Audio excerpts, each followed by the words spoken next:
Hey guys, welcome back to my channel. Today's video is brought to you by RIRIHAIR. I'm going to show you the unboxing and we will get into styling. So this wig did require a lot of work, so you guys will see that in the styling portion, and I'll get more into the details towards the end, so keep on watching.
As you guys saw from the unboxing, from the try on, when I first put this wig on, this wig put me through it, like a lot.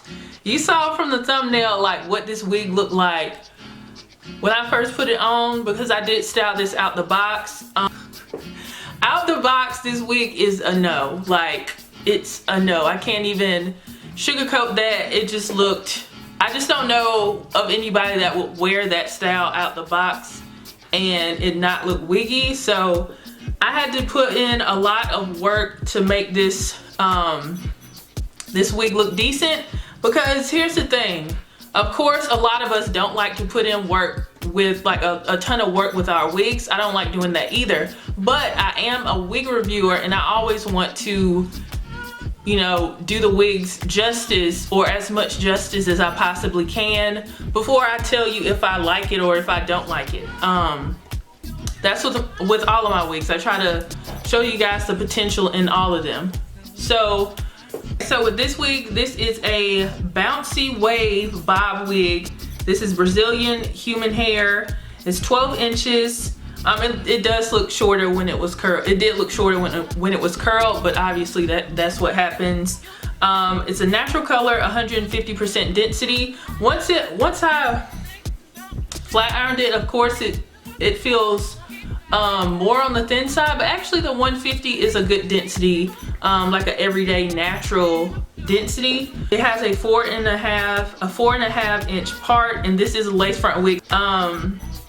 It has light brown lace, pre-plucked hairline, and the knots are bleached, and it does have an elastic band. So I'm gonna get the pros out the way first. I do like that they actually did bleach the knots beforehand, and I like this everyday length. But as far as the style that came with this wig, that is not a right out the box kind of style. So I would probably recommend washing it and then restyling it. I thought it was going to be one of those wigs where I just had to redo the curls a little bit and then we would be good to go. But it was a lot of work to get this wig to work for me. So there's probably still some spots back there that are curled instead of straightened, but this is what it looks like in the back. I do think this is a good density. So the biggest con I had with this wig was how the parting space was, like how the hair, you know, would fall right here. For some reason, they put a lot of density around the parting space, so it was super humpy, and you had to really train this area right here to fall. It's still not falling exactly like I want it to, but it's better than it was initially out the pack. So I just feel like they had way too much bulk up here. I had to use my hot comb, which I normally do with my wigs, but I had to use it a lot to get it to lay flat around the parting space. And they say they had a pre-plucked hairline, but the parting space was pre-plucked pretty well in the front, but not so much in the back. I did have to tweeze it out just a little bit more, and I could tweeze it out some more. So I don't feel like it was as pre-plucked as they said it was. Though I do appreciate that the lace melts really well. It's a really nice color because it's light brown, which matches my scalp color. And I do appreciate that the knots were already bleached. But as far as the style and the ease of making it look like something, I wasn't a fan of all that work I had to do. So a link in the description box where you can purchase this wig. But this wig requires a lot of work, so I will say that. If you are interested in this wig, you can head over to RIRIHAIR and pick it up there. I believe they are having a Christmas sale, and I do have a link to where you can purchase it in the description box. Shout out to RIRIHAIR for sending this wig to me to review, and shout out to you guys for watching my video. Hit and subscribe, turn on your notifications, and I will see you guys in the next video. Bye guys.